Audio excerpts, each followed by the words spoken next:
निष्ठा पूर्वक जपा हुआ नाम भोग के द्वारा ही विनाश प्रारब्ध कर्म को भोग के बिना ही नष्ट कर देता है। आप सभी को राधे राधे। आज के प्रवचन में जब एक भक्त ने श्री गुरु से प्रश्न किया कि क्या हम नाम जप से अपने शरीर के रोगों को भी दूर कर सकते हैं, तो श्री गुरु ने कबीर दास जी की एक कहानी का उदाहरण देकर बताया कि किस तरह हम नाम जप की शक्ति से अपने शरीर के भयंकर रोगों को भी दूर कर सकते हैं। आपसे मेरा निवेदन है कि आप सभी श्री गुरु का ये सुंदर प्रवचन बहुत ध्यान से सुने और पुण्य के भागी बने। राधे राधे। निष्ठा पूर्वक जपा हुआ नाम भोग के द्वारा ही विनाश प्रारब्ध कर्म को भोग के बिना ही नष्ट कर देता है। तो आप कहेंगे कि बड़े बड़े संतों को बड़े बड़े रोग पाए गए, कैंसर, अमुक अमुक अमुक, तो क्या इन्होंने नाम जप नहीं किया? क्या जान गए? नाम जप के प्रभाव से जान गए कि ये शरीर मैं नहीं हूं, ये शरीर मेरा नहीं है, ये पानी का बुलबुला जैसा है, कुछ समय के लिए मिला उठ जाएगा। अब इसके लिए सच्चिदानंद में नाम का प्रभाव क्या रखना? जैसे सांप अपनी केचुल से कोई संबंध नहीं रखता, ऐसे भगवत भजन करने वाला महात्मा जो वास्तविक भागवतिक महिमा को जान गया है, वो इस शरीर से कोई मतलब नहीं। चाहे इसमें कैंसर हो, किडनी फेल हो, कोई बड़े बड़े कष्ट हो, वो समझता है इसकी एक आयु निश्चित है, इसको नष्ट ही होना है। जब नष्ट ही होना है तो हम इसके लिए भजन रूपी महामहिम महिमा का प्रयोग क्यों करें? ये अविनाशी थोड़ी रहेगा, आज नहीं तो कल जाएगा। ये जब जाएगा ही तो इसके लिए हम अपने भजन को क्यों खर्चा करें? इसीलिए उन महापुरुषों ने अपने भजन का प्रयोग शरीर को स्वस्थ रखने में नहीं किया, नहीं तो इतनी सामर्थ्य है नाम में कि वो सब रोगों को नष्ट कर सकता है। आश्चर्य में एक बार कबीरदास जी के शरणागत हुए दिग्विजयी पंडित थे,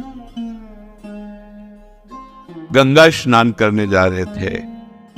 उन्होंने देखा बड़ी भीड़ लगी हुई है और शोरगुल हो रहा है। उस भीड़ में कौतूहल बस गए, क्या है, क्या हुआ? तो उनका ये आदमी आत्महत्या करने जा रहा था गंगा जी में, हम लोगों ने जबरदस्ती से रोक रखा है। वो कमर में पत्थर बांधे हुए बिल्कुल कगार पे खड़ा हुआ था, लोगों ने पकड़ रखा था। वो भाई आप ऐसा क्यों कर रहे हैं? आत्महत्या सबसे निंदनीय महापाप है, जिसको बहुत भोगना पड़ता है। आप ऐसा न समझिए कि शरीर छूट जाएगा तो आप सुखी हो जाएंगे, बहुत दुर्गति भोगनी पड़ेगी। क्यों आत्महत्या करना चाहते हो? तो उनका मेरे शरीर में गलित कुष्ठ तुम्हें दिखाई नहीं दे रहा, इसकी दुर्गंध से मैं ही इतना पीड़ित हूं। दर्द तो है ही, पर इतनी दुर्गंध है कि बस मृत्यु ही मुझे अच्छी लग रही है। कोई औषधि काम नहीं कर रही, कोई मेरे से बात नहीं करता, कोई मेरे नजदीक नहीं आना चाहता। बोलो मैं ऐसी जिंदगी कैसे धारण करूं? मैं खुद उब गया हूं इस जीवन से, पूरा शरीर सड़ रहा है, इतनी भारी दुर्गंध है, कोई नजदीक नहीं आता, कोई मुझे प्यार नहीं करता, कोई मेरी सेवा नहीं करता, कोई मेरे से बात। अब कैसे मैं जीऊं? देख लो, कर्म का फल देख लो। आप आज स्वस्थ हैं तो आप भजन छोड़कर मनमानी आचरण कर रहे हैं। कल जब ऐसे कर्म फल की स्थिति आएगी जो आप कर्म किए हैं, कि आपसे कोई बात भी नहीं करेगा, आपके पास भी नहीं कोई बैठेगा, आप खुद जीना नहीं चाहेंगे, वो कर्म आपको इतना दंड देगा। इसलिए सावधान रहो, जो आपके शुभ अशुभ कर्म है वो आपको भोगने पड़ेंगे यदि सावधान नहीं रहे।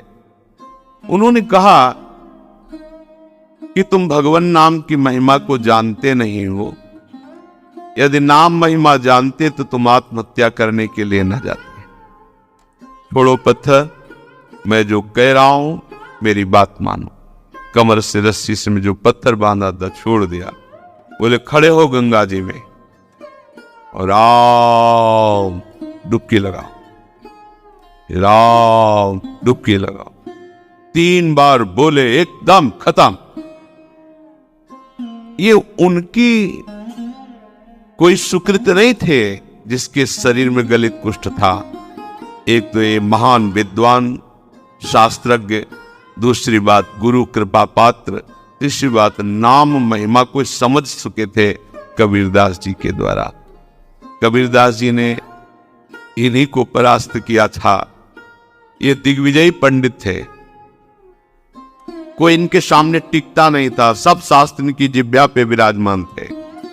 काशी के विद्वान घबरा गए कि अगर काशी को पराजित कर दिया तो बहुत बड़ी ये निंदा का विषय होगा, क्योंकि ज्ञान समुद्र काशी है।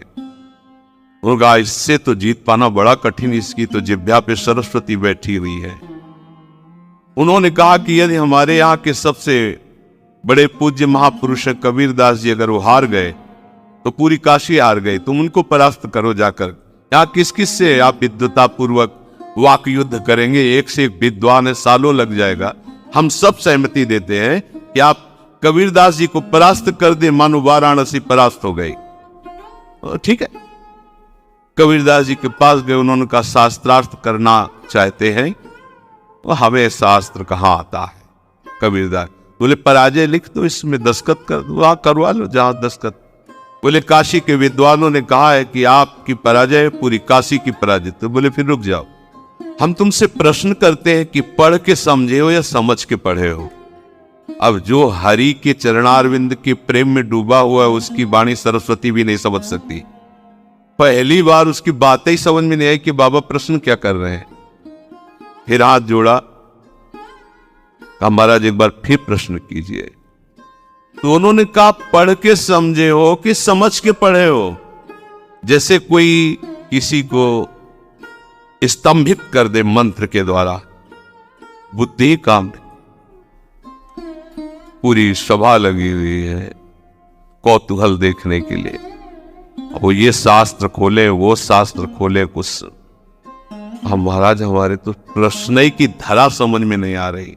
बोले तो उत्तर क्या दोगे, शास्त्रार्थ क्या करोगे, जब प्रश्न की ही धारा तुम्हें समझ में नहीं आ रही तो व्यर्थ में अभिमान लिए घूम रहे दिग्विजयी का। पढ़ के समझो कि समझ के पढ़े हो। हम तुम्हें बताते हैं तुम ना पढ़ के समझे हो न समझ के पढ़े हो। अगर समझ के पढ़े होते तो सब शास्त्रों का सार है भगवान के नाम में प्रेम, भगवान के चरणों की भक्ति। अगर पढ़ के समझे होते तो अब तक समझ गए होते कि सबका शास्त्रों का सार क्या है, तुम समझ ही नहीं पाए। उन्होंने उसी समय सब गंगा जी में शास्त्र प्रवाहित कर दिए और श्री चरणों का कबीरदास जी के आश्रय ले लिया, शिष्य बन गए और नाम जप। उनकी ये निष्ठा कि 3 बार नाम, ये उनकी निष्ठा, उससे उनका गलित कुष्ठ चला गया। अब ये बड़े आनंदित होकर कबीरदास जी के पास पहुंचे और कहा भगवान एक गलित कुष्ठ शरीर वाला आत्महत्या करने जा रहा था, तो आपकी कृपा से नाम महाराज की प्रभाव से 3 बार नाम बुलवाने पर वो गंगा में डुबकी लगाते ही पवित्र शरीर और निरोग शरीर हो गया उसका, और बहुत प्रसन्न हो गया। और उसको भी अपने कहा नाम जप करो। कबीरदास जी ने कहा तुमने नाम की महिमा जानी? अरे ये केवल नामाभास से ठीक हो सकता था, तुमने 3 बार बुलवाया है। नामाभास से ये नाम की अपार, जौहरी ही तो हीरा का कीमत जानता है कि क्या है, हीरे की वक़्त जौहरी जानता है। ऐसे ही भगवत प्रेमी महात्मा जानते हैं कि नाम का प्रभाव क्या है। हम आप सब तो ऐसे ही राम कृष्ण हरि, पर ऐसे ही बोलो तो भी मंगल हो जाएगा। रोग मिट जाना खास बात नहीं है, नाम के प्रभाव से रोग होते हुए भी रोग का प्रभाव न होना ये खास बात है। ये पता चले कि अमुक रोग हो गया तो आपका मन उसी में लग जाएगा, निराश हो जाएगा, चेहरा छिन्न खिन्न होने लगेगा। अरे अब तो ऐसा नहीं, जब जाना है तब जाएगा। जब तक है इस शरीर में खूब आनंद पूर्वक नाम कीर्तन, भगवत चिंतन, बिल्कुल प्रतिपल नया ऐसा उल्लास कि इस प्रकृति जन्य किसी पद प्रतिष्ठा की प्राप्ति पे वो उल्लास होता ही नहीं जो भक्त के हृदय में होता है। आप समझिए, ये नाम भगवान ऐसा आनंद उत्पन्न करते हैं, ऐसा उत्साह उत्पन्न करते हैं, जैसे किसी का ब्याह होना हो। ये देखो ना, पुल का घूमता है, पर वो तो प्रकृति जन्य कुछ क्षण के लिए हर्ष है, फिर शोक में बदल जाएगा। ऐसे अनंत गुना बड़ा आनंद, बड़ी पुलकन उस उपासक के हृदय में होती है जिसे अपने प्रीतम के मिलन की चाह पैदा कर दी है नाम ने। एक शरीर क्या, अगर करोड़ों प्राण करोड़ों शरीर हो तो अपने प्यारे पर न्योछावर कर दे हो। ये प्रेम नाम प्रदान करता है। यदि श्री गुरु के प्रवचन को सुनकर आपके मन को शांति मिलती है तो कमेंट बॉक्स में राधे राधे लिखकर जरूर बताएं।